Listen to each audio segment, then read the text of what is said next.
Muy buenas noches, vamos a empezar con la exposición. Mi nombre es Consuelo Calle Arispe y el tema de hoy es regresión con dos variables, estimación por intervalos y prueba de hipótesis. La teoría de estimación consta de dos partes, estimación puntual, la cual ya lo vimos en el capítulo número 4. Ahora nos enfocaremos en la estimación de intervalos, por el cual debemos estar familiarizados con los siguientes requisitos estadísticos. Probabilidad. ¿Qué es la probabilidad? La probabilidad es una medida del grado de certidumbre de que dicho suceso puede ocurrir. También tenemos que estar familiarizados con la distribución de probabilidad, el error tipo 1, error tipo 2, el cual les voy a explicar más adelante, nivel de significancia, potencia de una prueba estadística e intervalos de confianza. Estimación por intervalos, algunas ideas básicas. Un intervalo de confianza nos va a permitir calcular dos valores alrededor de una media muestral, una superior y una inferior. Aquí podemos ver un intervalo de confianza, el cual nos dice que la probabilidad de que el parámetro beta 2 sea inferior y sea superior es igual a mi nivel de confianza. El nivel de mi alfa tiene que ser menor a 0 y mayor que 1. También es conocido como nivel de significancia. La ecuación muestra que un estimador de intervalo, en contraste con un estimador puntual, es un intervalo construido de manera que tenga una probabilidad específica de que mi nivel de confianza contenga en los límites tanto inferior como superior al parámetro verdadero. Como aquí podemos ver un ejercicio, el cual nos dice que mi nivel de significancia es de 5%, el cual debe leerse que la probabilidad de que el intervalo aleatorio ahí aparece incluya al verdadero parámetro beta 2 es de un 95%. El estimador por intervalo proporciona así una gama de valores dentro de los cuales puede encontrarse el verdadero valor del parámetro beta 2. Aquí podemos ver un gráfico de una distribución T, nuestros, nuestros valores críticos, ya sea tanto negativo como positivo, nuestro nivel de significancia, que es de un 0.95, y mi nivel de confianza, el cual lo divido, mi nivel de significancia dividido entre 2, el cual es igual a 0.025. Aspectos importantes de la estimación por intervalos. La ecuación no afirma que la probabilidad de que el parámetro beta 2 se encuentre entre los límites dados sea nivel de confianza. Como se supone que beta 2, aunque se desconoce, es un número fijo. Se dice que está o no está dentro del intervalo. 2. El intervalo de la ecuación es un intervalo aleatorio, es decir, varía de una muestra a la siguiente muestra debido a que se basa a la estimación del parámetro 2. Como el intervalo de confianza es aleatorio, los enunciados probabilísticos que le corresponden deben entenderse en un sentido a largo plazo, es decir, que va a tener un muestreo repetido. Es aleatorio siempre y cuando la estimación de beta 2 sea desconocido. Deja de ser aleatorio cuando ya conozcamos el valor de la estimación de beta 2, por tanto se va a convertir en fijo. Intervalos de confianza para los coeficientes de regresión para los parámetros beta 1 y beta 2. Intervalo de confianza para el parámetro beta 2. Se puede utilizar la distribución normal para hacer afirmaciones probabilísticas sobre beta 2 siempre que se conozca la verdadera varianza poblacional de sigma al cuadrado. En caso de que conozcamos el valor de sigma al cuadrado, se utiliza una propiedad importante de una variable normalmente distribuida en media mu y una varianza sigma al cuadrado. Es que el área bajo la curva normal entre mu más menos sigma es cercana a un 68%. Y si mi sigma se encuentra a 2, por tanto va a estar alrededor de 95%. Y si se encuentra entre los límites de mu más menos 3 sigma, el área va a estar cercana a un 99.7%. Variable normal estandarizada. Aquí podemos ver la ecuación de la variable normal estandarizada, la cual es igual a mi estimación de beta 2 menos mi parámetro dividido entre mi error estándar estimado del estimador. Como pocas veces conocemos sigma al cuadrado, por tanto utilizamos el estimador insesgado. Reemplazando la ecuación, llegamos que mi distribución t es igual a estimador menos parámetro dividido entre el error estándar estimado del estimador. En lugar de utilizar la distribución normal, se puede utilizar también la distribución P para construir un intervalo de confianza para el parámetro beta 2. Aquí tenemos que una distribución normal, la probabilidad de que T sea mayor o igual es igual a menos la distribución obtenida, el valor obtenido de la distribución T, y menor o igual al valor obtenido de la distribución T es igual a 1 menos alfa, el cual es conocido como mi nivel de confianza. Sustituyendo los valores, como sabemos que T tiene este valor, lo sustituimos y llegamos a la siguiente ecuación de nivel de confianza. Y por último, reorganizando todas las ecuaciones, obtenemos el siguiente nivel de confianza. Como sabemos que tenemos dos parámetros, beta 1 y beta 2, en el intervalo de confianza para beta 2 es igual la estimación de beta 2 más menos el valor obtenido de la distribución T por el error estimado del estimador. Y aquí tenemos viceversa ya con el parámetro beta 1. Ambos casos nos dicen la amplitud del intervalo de confianza, el cual es proporcional al error estándar del estimador.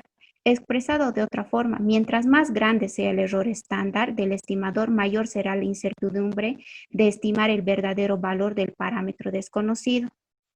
Aquí podemos ver un ejemplo, el cual nos dice que el salario promedio por hora expresado en y el nivel de escolaridad, que es X, descubrimos que la estimación es igual a 0.7240 y mi error estándar estimado del estimador es 0.0700. Como tenemos 13 observaciones, los grados de libertad van a ser 11. ¿Por qué 11? Porque para calcular los grados de libertad es n menos 2, el cual 2 está en representación de los dos parámetros beta 1 y beta 2 y n es el número de observaciones en la muestra. Como tenemos número de observaciones 13 menos 2 me va a dar 11, los cuales van a ser mis grados de libertad. Ahora, si suponemos que mi nivel de significancia es 5, es decir, un coeficiente de confianza de 95%, entonces la tabla T nos va a mostrar que en los grados de libertad nuestro valor crítico va a ser de 2.201. Al sustituir los valores en el intervalo de confianza del 95%, obtenemos la siguiente ecuación, en el cual nos dice que el intervalo de confianza puede ser tanto positivo o negativo a 0.7240 y 0.1540. Dado el coeficiente de confianza de un 95%, en cada 95 hay 100 casos. Los intervalos, como lo mostramos en esta ecuación, contendrán el valor verdadero del parámetro beta 2. No se puede afirmar que la probabilidad de que el intervalo específico de la ecuación contenga el verdadero parámetro beta 2 sea de un 95%. Por este intervalo es ahora fijo, ya deja de ser aleatorio porque estamos encontrando el valor de la estimación. Intervalo de confianza para beta 1 y beta 2 simultáneamente. ¿Qué relación tiene la región de confianza con los intervalos simultáneos? Ambos definen conjunto de valores posibles para el vector de parámetro desconocido. La región de confianza se basa en la distribución conjunta del vector de estimadores. Aquí tenemos un intervalo de confianza para sigma al cuadrado. Y en la ecuación de chi al cuadrado es igual a n menos 2 por la estimación de sigma al cuadrado dividido entre sigma al cuadrado. La distribución chi se establece en el intervalo de confianza para sigma al cuadrado, por tanto obtenemos esta ecuación, en el cual nos dice que obtenemos la ecuación de nuestro nivel de confianza, reorganizando las ecuaciones en intervalo de confianza, obtenemos que sigma es la probabilidad de que sigma sea mayor o igual a n menos 2 multiplicado por la estimación al cuadrado dividido entre mis valores críticos y sea menor o igual a n menos 2 por sigma al cuadrado dividido entre mis valores críticos es igual a mi nivel de confianza. Aquí podemos ver un ejercicio, el cual obtenemos dos datos de chi al cuadrado y tenemos mi valor crítico de chi al cuadrado va a ser 0.025 y de mi siguiente valor crítico va a ser de 0.97. Buscando en la tabla ambos valores, como sabemos que mis grados de libertad son 11, para 0.97 vamos a tener un valor de 3.82 y para 0.025, 21.90, en el cual aquí podemos ver. Y la estimación de sigma al cuadrado, el cual ya me da, es de 0.8936. Aquí ya tenemos nuestro gráfico de intervalos de confianza, el cual nos dice que es inferior a 3.8157 y superior a 21.9200 y tengo un nivel de significancia de 2.5 y mi nivel de confianza que es de un 95%. Al sustituir los valores en mi nivel de confianza obtenemos la siguiente ecuación, en el cual sustituimos los valores y obtenemos que sigma al cuadrado va a ser mayor e igual a 0.4484 y menor o igual a 2.5760.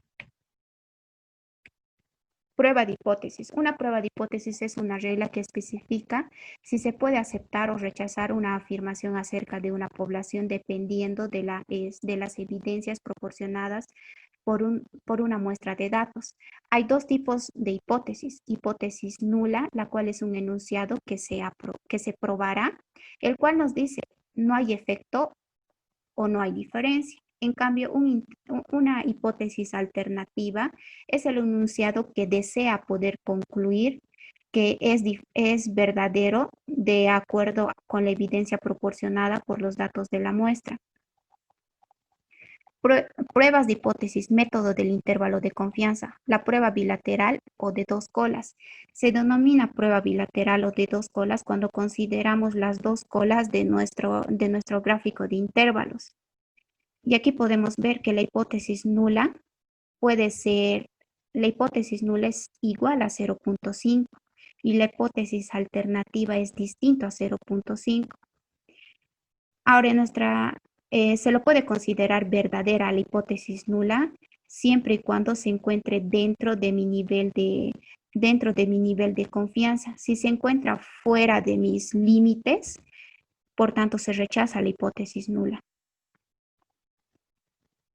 Es el parámetro de la estimación beta 2 observado compatible con mi hipótesis nula. Sabemos que a la larga los intervalos como 0.57 y 0.8780 contendrán el valor verdadero de beta 2 con una probabilidad de un 95%. Tales intervalos proporcionan un recorrido o límites dentro de los cuales pueden contraerse el verdadero valor de beta 2. La regla de decisión es que construyendo un intervalo de confianza para beta 2, mi nivel de confianza, en mi nivel de confianza, si, si beta 2 en hipótesis nula se encuentra dentro de este intervalo de confianza, no lo vamos a rechazar, pero en cambio si se encuentra fuera de nuestros límites, por tanto sí rechazamos la hipótesis nula como les expliqué en el gráfico anterior. Prueba unilateral o de una cola. Una prueba unilateral o de una cola es cuando solo consideramos una parte de las colas, ya sea la cola a la derecha o cola a la izquierda. Si mi cola a la derecha se encuentra fuera de mis intervalos de confianza, lo rechazamos. pero si está si se encuentra cola a la izquierda, eh, y si se encuentra fuera de mis límites, por tanto es rechazado la hipótesis nula, como podemos ver aquí en las reglas, tanto la hipótesis nula como la hipótesis alternativa. Como por ejemplo, el modelo Y es igual a beta 1 más beta 2 por X más el error. Mi hipótesis nula establece que el estimador es igual a 1.0 y mi hipótesis alternativa establece que mi estimador estimado es distinto a 1.0.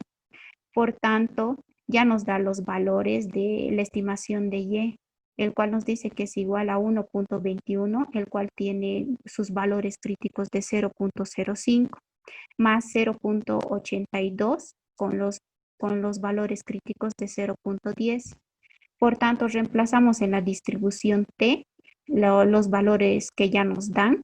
Obtenemos que la distribución T es igual a menos 1.80 y los valores obtenidos de la distribución T es igual a 2.101, ya puede ser positivo o negativo. Aquí podemos ver un gráfico de nuestro intervalo de confianza, en el cual tenemos nuestros valores críticos obtenidos de la tabla T en mi lado inferior y mi lado superior, en el cual T tiene un valor de menos 1.80. Menos 1.80 se puede encontrar aquí, por tanto no se rechaza la hipótesis nula porque sí está cumpliendo la regla. Pruebas de hipótesis, enfoque de la prueba de significancia de los coeficientes de regresión. La prueba T, un enfoque alterno pero complementario al de intervalos de confianza para probar hipótesis estadísticas es el método de la prueba de significancia, el cual fue desarrollado por Fisher y conjuntamente por Neyman y Pearson. ¿Qué es una prueba de significancia? Es un procedimiento que utiliza los resultados muestrales para verificar la verdad o falsedad de la hipótesis nula. La idea básica de las pruebas de significancia es la de un estadístico de prueba, es decir, un estimador, y su producción muestral según la hipótesis nula. La decisión de aceptar o rechazar la hipótesis nula se toma en base al valor estadístico de prueba, como aquí estamos utilizando la fórmula de la distribución T, el cual es igual a la estimación del parámetro menos el parámetro dividido entre el error estimado del estimador. Y como este estadístico de prueba sigue una distribución T, caben afirmaciones sobre los intervalos de confianza como la siguiente.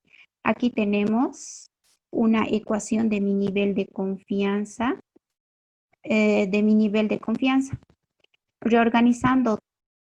Reorganizando la ecuación obtenemos la siguiente ecuación, el cual nos dice que el intervalo de confianza establecido en esta ecuación se conoce como la región de aceptación, es de la hipótesis nula, y la región que queda fuera del intervalo de confianza se llama región de rechazo de la hipótesis nula o región crítica.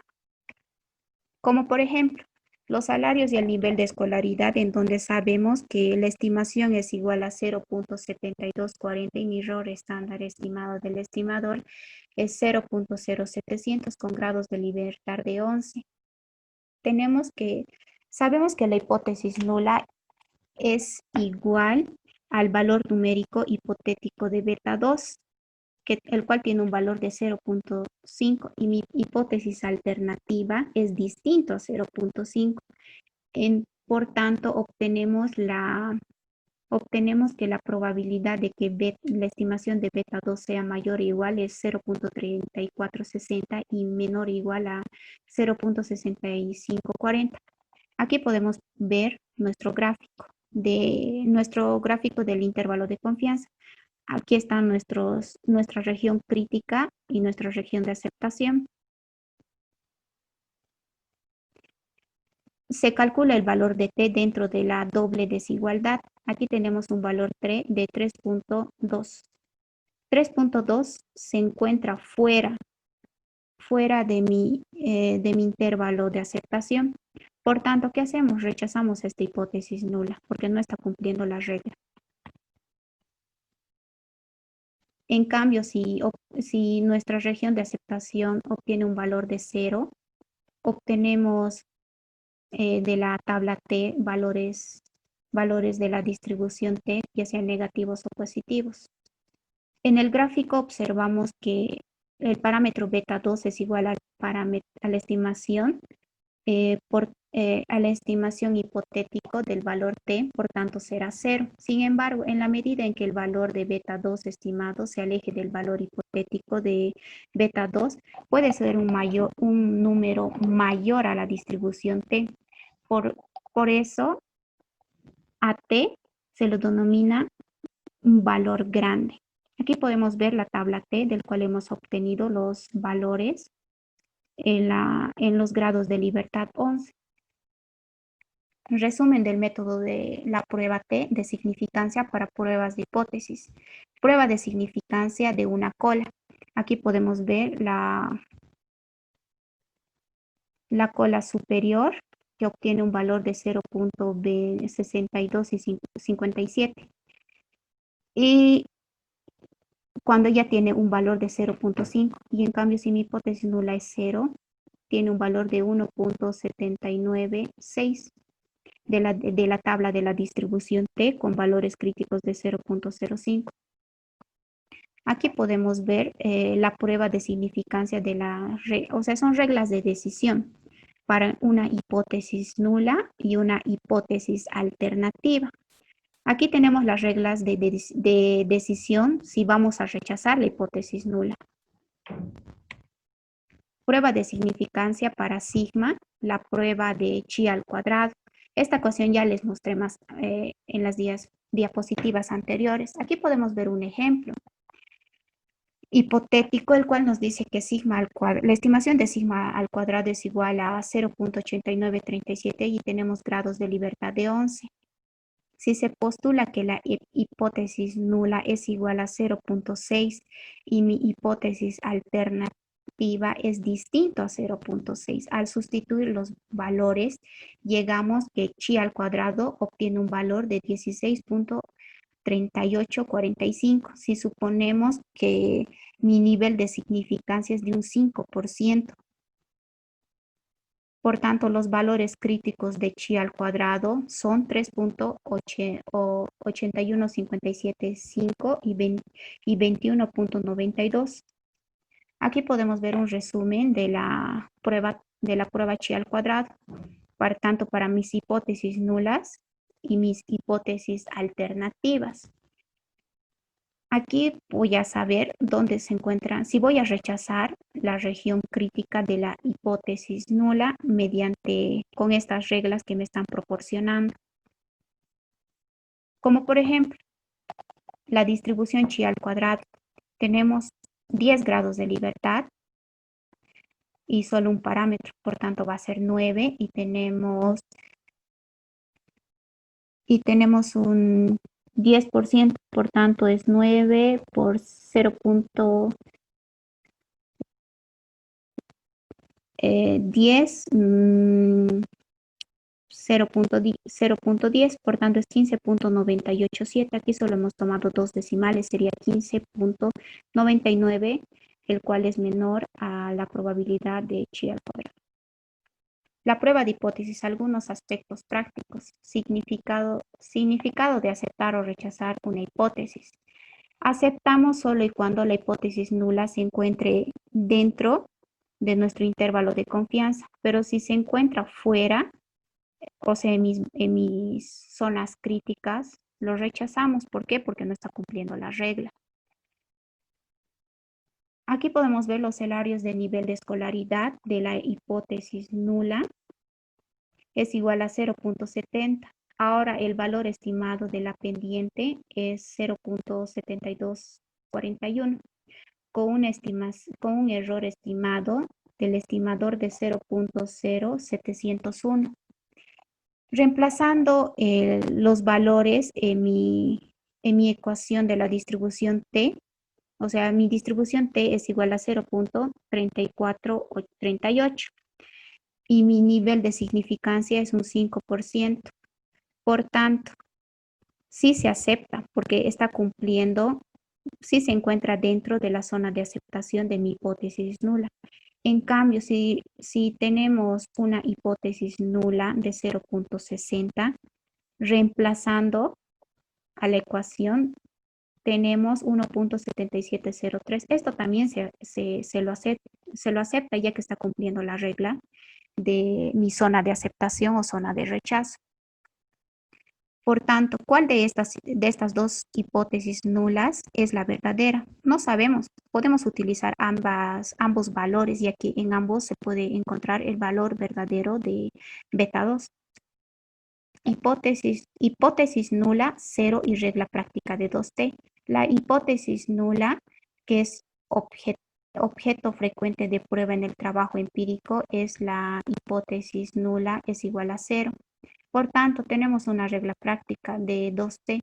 Si el número de grados de libertad es 20 o más, y si mi nivel de significancia se fija entre 0,5, se rechaza la hipótesis nula, ya que mi beta 2 es igual a 0.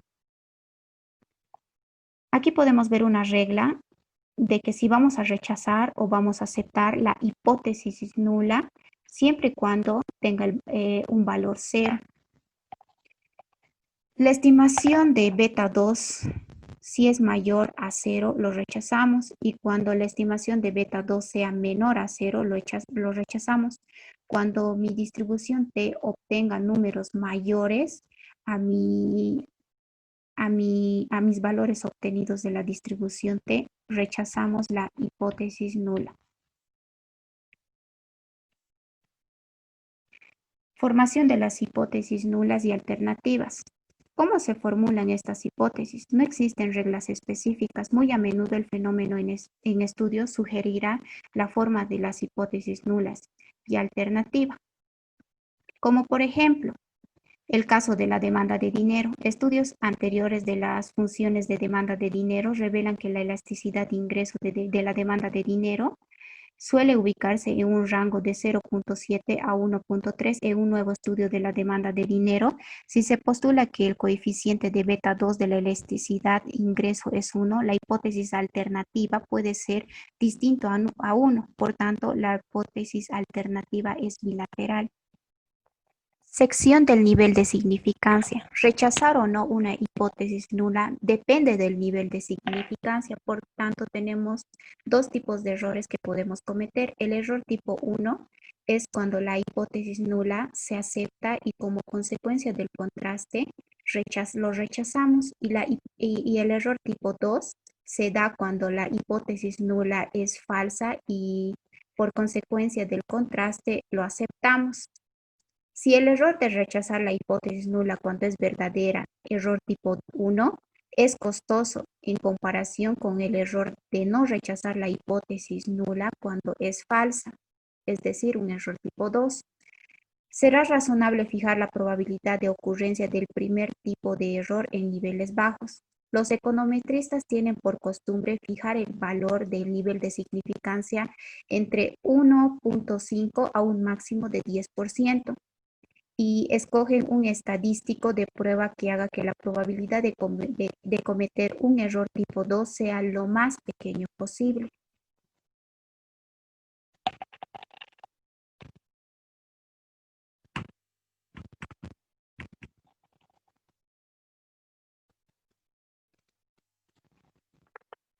Nivel exacto de significancia, valor P. El talón de Aquiles del método clásico de la prueba de hipótesis es su arbitrariedad al seleccionar mi nivel de confianza. Esta probabilidad se denomina valor P, también conocido como nivel observado o exacto de significancia o probabilidad exacta de cometer el error tipo 1. ¿Cuál es la relación entre el valor P y el nivel de significancia? Si se adquiere el hábito de fijar mi nivel de confianza igual al valor P de un estadístico de prueba, entonces no hay conflicto en estos dos valores. Eso quiere decir que podemos utilizar cualquiera de los dos valores, tanto mi nivel de significancia como mi valor P. Aquí podemos ver un ejemplo en el cual dice Carolina aprobó una hipótesis nula igual a cero y una hipótesis contra una hipótesis alternativa que es distinto a cero, en el cual tenemos 6 observaciones y tenemos un valor de la distribución t de 2.75.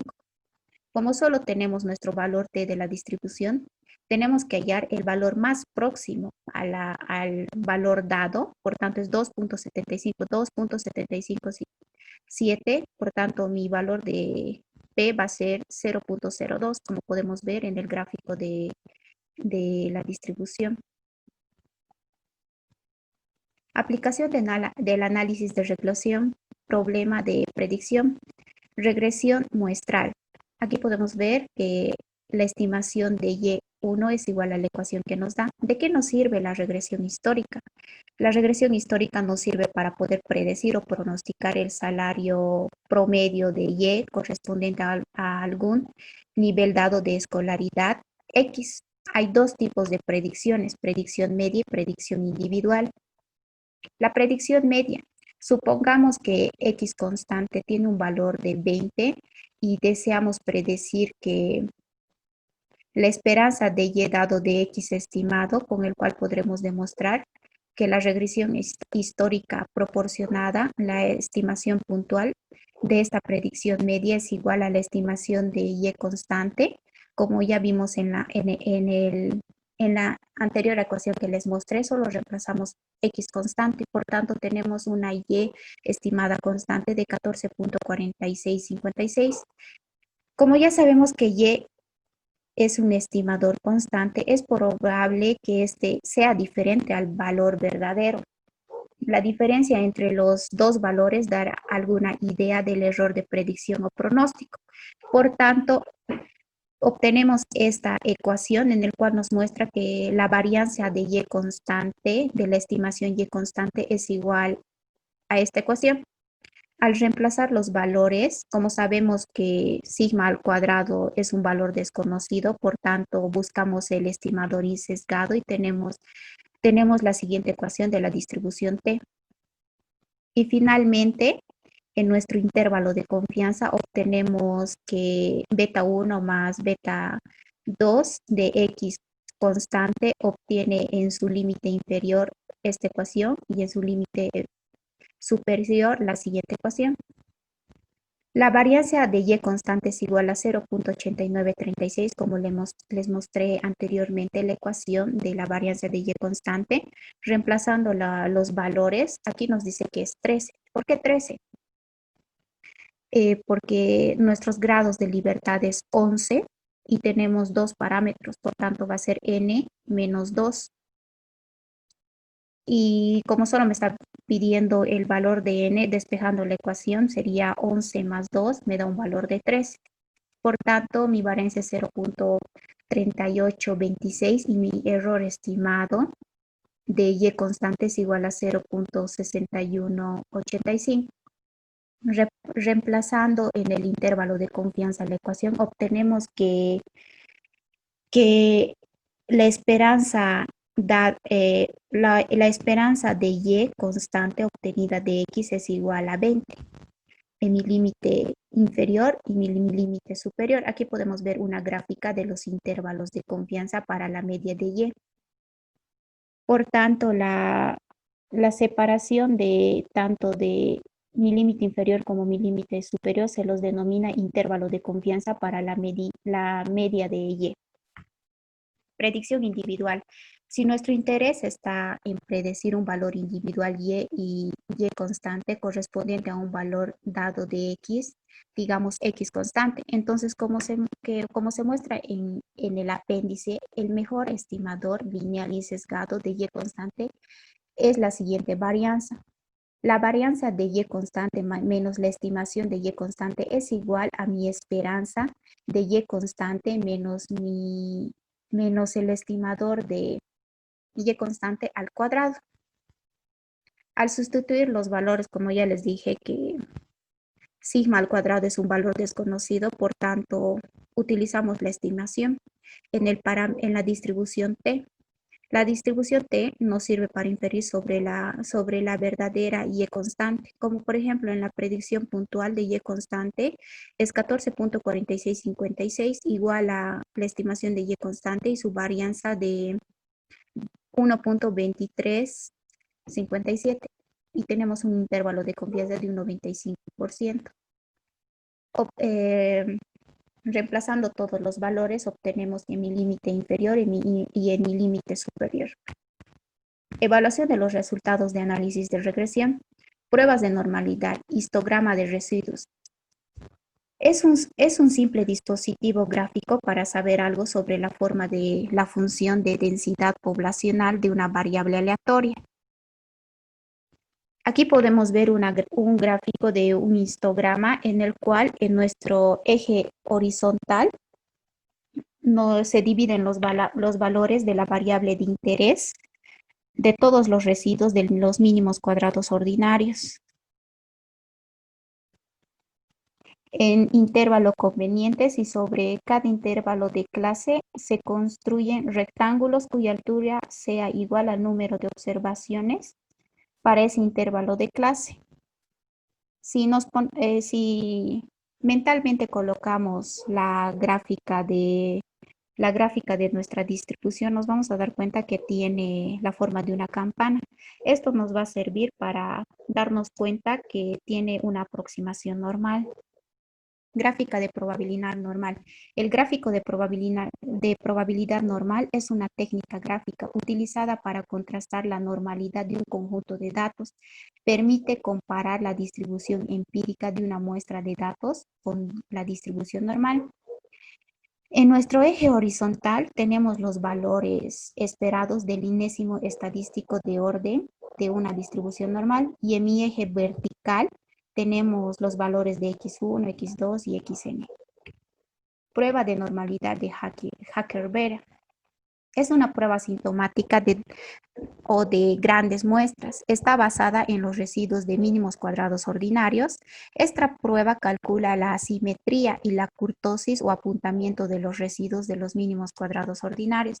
Aquí podemos ver la ecuación de Hacker-Vera en el cual n es un número de muestra y s es el coeficiente de asimetría, donde k se lo denomina coeficiente de kurtosis, de acuerdo con la hipótesis nula, la cual afirma que los residuos están normalmente distribuidos. Hacker y Vera mostraron que asintomáticamente, es decir, lo demostraron en muestras grandes. Pues que para una distribución normal el valor de la simetría es 0 y el valor de la kurtosis es 3. En la ecuación K-3 representa la kurtosis excedente. Aquí podemos ver si mi área es mayor a 0, va a obtener un valor positivo. Y si mi área es menor que 0, por tanto mi gráfico va a ser negativo. Cuando el coeficiente de kurtosis es menor a 3, se lo denomina platicúrtica y obtiene la siguiente forma del gráfico. En cambio, si mi coeficiente de kurtosis es mayor a 3, se lo denomina leptocúrtica y obtenemos la siguiente forma del gráfico. A esto se lo denomina leptocúrtica. Eso sería todo, chicos. ¿Tienen alguna duda sobre el tema?